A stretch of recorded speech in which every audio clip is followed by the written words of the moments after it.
کل افسوسناک خبر دیکھی عائشہ،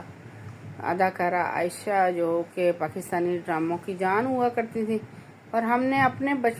بہت بچپن میں ان کے اور خالدہ ریاست کے بہت سارے ڈرامے دیکھے ہیں۔ تب جو ہے نا بہت سارے چینلز تو ہوا نہیں کرتے تھے، پی ٹی وی ہوتا تھا تو اس کے ہر ڈرامے کو اور ہر کوئی غور سے دیکھتا بھی تھا،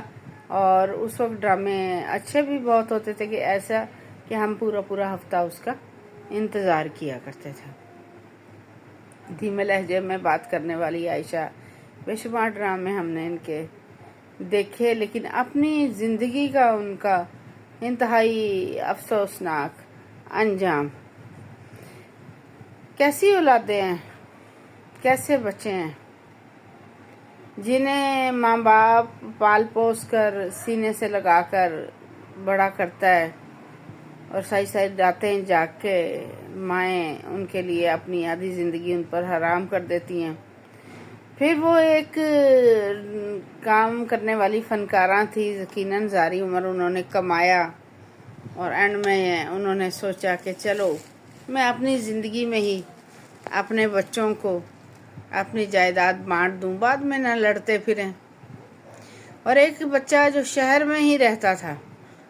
یعنی کراچی میں ہی، بحریہ میں، اور دوسرا اسلام آباد میں، 5 دن تک ان کو فرصت نہیں تھی کہ وہ ایک کال ہی کر لیتے، یعنی وہ روز کال بھی نہیں کرتے تھے، پتہ نہیں کب کبھی کرتے تھے یا نہیں۔ اور جیسے سنا اور پڑھا گیا ہے کہ وہ بیچاری کال کرتی تھی تو کہتے تھے کہ دوبارہ کریں گے، اور پھر دوبارہ وہ ان کو کال بھی نہیں کرتے تھے۔ کس بے بسی اور بے کسی کے اندر انہوں نے آخری اپنے ماہ و سال گزارے ہوں گے، اور کس حالت میں ان کی جان گئی، اور پھر وہ کس ظالم دور میں ہم آ گئے ہیں، کس ظالم دنیا میں ہم آ گئے ہیں کہ اللہ محلے کو بھی جو ہے نا، لوگوں کو، انسان کو اتنا ہی پتہ ہوتا ہے کہ یہاں ایک اکیلا انسان رہتا ہے، تو بحیثیت انسانیت ہی انسان دیکھ لیتا ہے کہ ایک بندہ باہر نہیں نکل رہا تو کیوں نہیں نکل رہا۔ ان کی میت کا تعفن پھیلنے پر پھر محلے کو یاد آتا ہے کہ یہاں کچھ مسئلہ جو ہے نا ہو گیا ہے۔ مجھے بالکل سمجھ نہیں آ رہی کہ کیا ان کے پاس کوئی میڈ بھی نہیں تھی، کوئی ملازمہ بھی نہیں تھی، کیا گھر میں کوئی دودھ دینے والا نہیں آتا تھا، کوئی سبزی، ظاہر اس ایج میں وہ خود تو نہیں نا جا کے کرتی ہوں گی،